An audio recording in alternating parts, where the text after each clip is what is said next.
Bonjour à tous. Alors, j'ai regardé les statistiques d'audience de mes vidéos sur YouTube et je me suis rendu compte que la vidéo sur les manipulateurs avait intéressé pas mal de monde. Donc, c'est pour ça qu'aujourd'hui, je vais reprendre ce thème pour vous donner d'autres éléments précieux, tout simplement pour que vous puissiez repérer dans votre vie quotidienne les moments où vous êtes victime de manipulateurs. Alors, je vous l'ai déjà exposé, il y a différents degrés de manipulation. Aujourd'hui, je vais parler quand même de la manipulation qui utilise la violence. Tout manipulateur va vouloir faire peur à l'autre parce qu'il va vouloir en permanence dominer l'autre et garder le contrôle. Après, la violence, elle peut être tout simplement verbale, elle peut être bien sûr physique. Ça peut être aussi simplement une certaine attitude, un certain comportement. Si vous êtes assis, le manipulateur va se lever de façon à vous dominer de toute sa hauteur. Par exemple, quand il aura quelque chose à dire et surtout quand il aura à utiliser la manipulation envers vous. Donc ça, c'est vraiment des codes qui s'instaurent entre manipulé et manipulateur.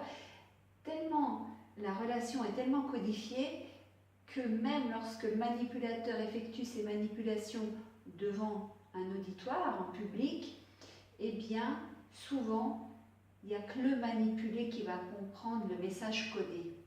Et les autres autour vont soit rigoler, soit ne pas faire attention aux propos du manipulateur.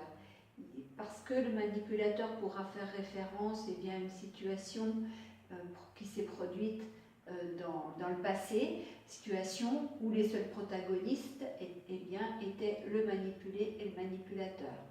Donc voilà, c'est vraiment quelque chose, c'est des relations très complexes qui s'instaurent entre le manipulé et le manipulateur. Et c'est pour ça que je parle vraiment de code, parce qu'il n'y a finalement que deux qui communiquent par ce biais-là.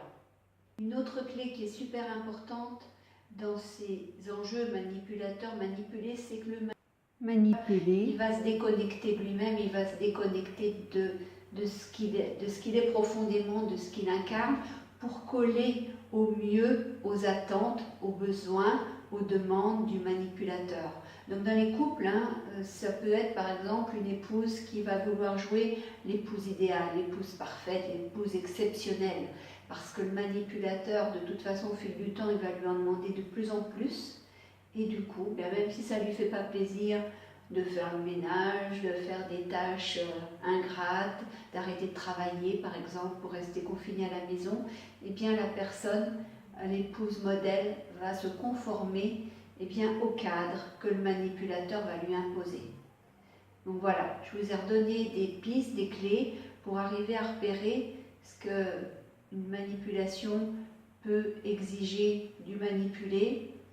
Et du coup, je fais vraiment dans le but que ça vous aide à y voir plus clair dans votre vie, parce qu'un manipulé face à un manipulateur, il y perd son latin, il y perd ses repères, il est sous emprise et du coup, il se déshumanise, il perd sa personnalité, il perd sa confiance en lui et du coup, si mes vidéos peuvent vous aider à reprendre pied, à reprendre confiance en vous et à vous dire mais non, je ne suis pas en train d'halluciner, j'ai bien dans ma vie un manipulateur,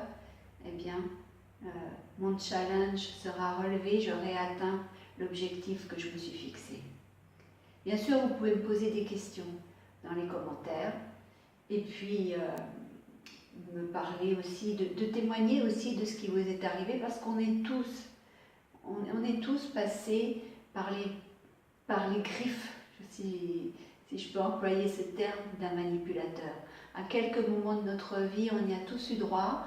Ça peut être un professeur, ça peut être un mari, ça peut être une épouse, ça peut être un ami, ça peut être une connaissance. Ça peut être aussi un supérieur hiérarchique ou un simple collègue. Donc, n'hésitez pas à témoigner, à partager de ce que vous avez vécu.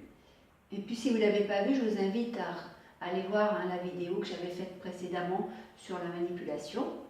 Bien sûr, je vous propose de vous abonner à ma chaîne YouTube, de regarder et de visiter le blog des audacieux http://www.motivationpositive.com. Vous pouvez aussi liker, aimer ma page Facebook Motivation Positive. Et puis, bien sûr, comme d'habitude, je vous dis prenez soin de vous et je vous salue. Au revoir.